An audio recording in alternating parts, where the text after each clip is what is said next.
The other day I had a realisation about Doctor Who, which will be clear by the end of this video. But in order to get there, we need to ask, which year of the revived era of Doctor Who, the past 20 years, has been the best year for the show? Now obviously there are loads of different ways of measuring that and it's all quite subjective, but one way of measuring it is to measure the number of episodes we've had of Doctor Who or its spin-offs, Doctor Who related shows in a given year. How prolific Doctor Who and the Doctor Who universe, or indeed the Whoniverse, has been. We begin in 2005 with the first series of revived Doctor Who, which was 13 episodes long, setting the standard for the next few years, at least 13 episodes of Doctor Who in a series. We also got our first Christmas special that year, which wasn't originally the plan, it wasn't part of the original first production block, that was kind of commissioned and added on later. But yeah, 14 episodes of Doctor Who in 2005, a 13 episode series and a Christmas special. And the show would follow this template for the next few years, but these 14 episodes of Doctor Who would be supplemented by various spin-off shows. So first in 2006, we had 11 episodes of the first series of Torchwood, broadcast right at the end of that year, giving us a total of 25 episodes of Doctor Who content. 2007 brought us the final 2 episodes of that first series of Torchwood, plus the first series of the Sarah Jane Adventures, a 6-episode series there, plus 14 episodes of Doctor Who, giving us a total of 22. 2008 was by far the best year of the revival. It remains to be topped. We got the usual 14 episodes of Doctor Who, we got a full series of Torchwood at 13 episodes, plus the second series of the Sarah Jane Adventures. That's an incredible 33 episodes overall. By 2009, the first era of revived Who was coming to an end. David Tennant was leaving, RTD and his team were leaving, so we only got 3 episodes of Doctor Who that year, 3 specials. We got a shortened series of Torchwood, 5 episodes of Torchwood, The Children of Earth, a mini-series, plus a full series of the Sarah Jane Adventures, giving us 14 episodes of Doctor Who and its spin-offs that year, kind of bringing us full circle really back to 2005. 2010 brought us the final David Tennant episode, plus the first full season with Matt Smith as the Doctor, and a Christmas special, so 15 episodes of Doctor Who, no Torchwood, but also the 4th series of the Sarah Jane Adventures, giving us 21 episodes overall.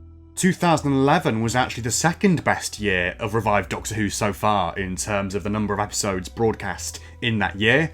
We had Series 6 of Doctor Who, split in half, but all broadcast within that year, plus a Christmas special, so 14 episodes there, plus the final series of Torchwood and the Sarah Jane Adventures, the former being 10 episodes long, the latter being 3 episodes, that's 27 episodes in total. And because of those spin-off shows both ending in 2011, from here things do get a lot quieter. So 2012 only brought us 6 episodes of Doctor Who because of Series 7 being split in half and broadcast across multiple years. 2013 brought us 10 episodes, the remaining 8 episodes of Series 7, plus the 50th anniversary special and that year's Christmas special. Following this, we had the introduction of Peter Capaldi as the 12th Doctor, and to begin with, his era was pretty consistent. We got a shortened run of episodes overall, 12 rather than 13 in the series, plus a Christmas special, so 13 episodes overall rather than 14,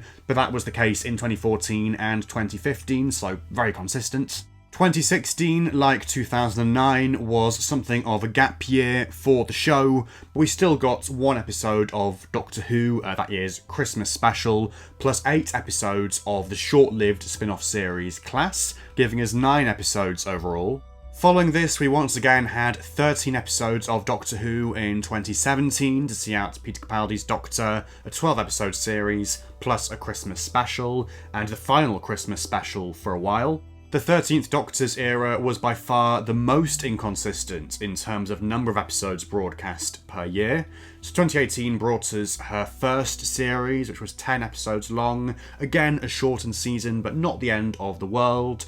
And because of the decision to do away with the Christmas specials in favour of New Year specials, we didn't get her first festive special until the start of 2019. And that would prove to be the only episode broadcast in 2019. There were plans to broadcast Jodie's second series, Series 12, in that same autumn slot later in the year, but ultimately they just couldn't get it ready in time. As such, Series 12 wasn't broadcast until the start of 2020, so we had no New Year's special that year. The first episode, Spyfall Part 1, was the New Year festive offering for Doctor Who, giving us 10 episodes overall in 2020, just like 2018. The knock-on effect of this is that we had another gap year, essentially, where the next episode of Doctor Who wasn't broadcast until New Year's Day 2021.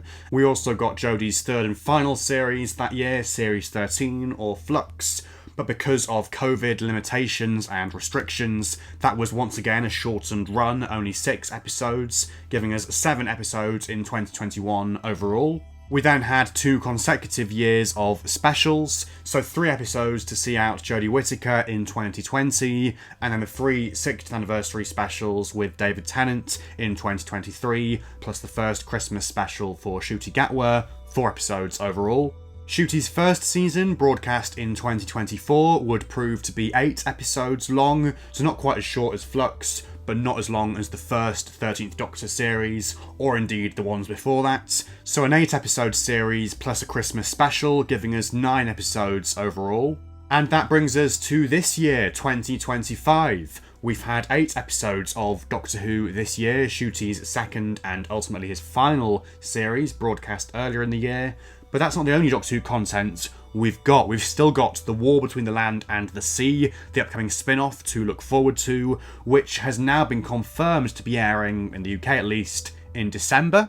And assuming all 5 episodes are actually broadcast in December, assuming it's not like 3 episodes in December and 2 in January or something like that, we'll actually have had 13 episodes of Doctor Who and Doctor Who related shows this year. An 8-episode season, plus 5 episodes of the spin-off. 13 overall, the most episodes we've actually had since 2017, Peter Capaldi's final year as the Doctor, the most episodes we've had in 8 years. That means that in spite of those 5 or 6 months following the reality war where the show's future was up in the air and there were rumours about another cancellation or hiatus, 2025 will actually end up being the best year for Doctor Who in terms of episodes broadcast since 2017.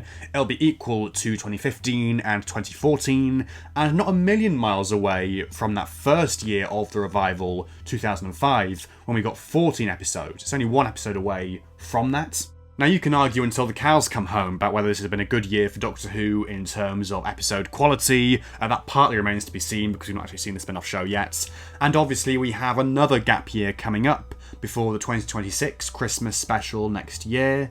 Indeed, the gap between the reality war and that point, 19 months, is the longest period we've had without any actually main show Doctor Who in the revived era so far. But nevertheless, I think this is an interesting statistic and deserves to be celebrated and talked about. But there we have it. Please let me know all of your thoughts on this in the comments below. Please leave a like as well if you have enjoyed this video, and subscribe if you're new for more stuff like this in the future. Otherwise, until the next one, thank you so much for watching, and goodbye for now.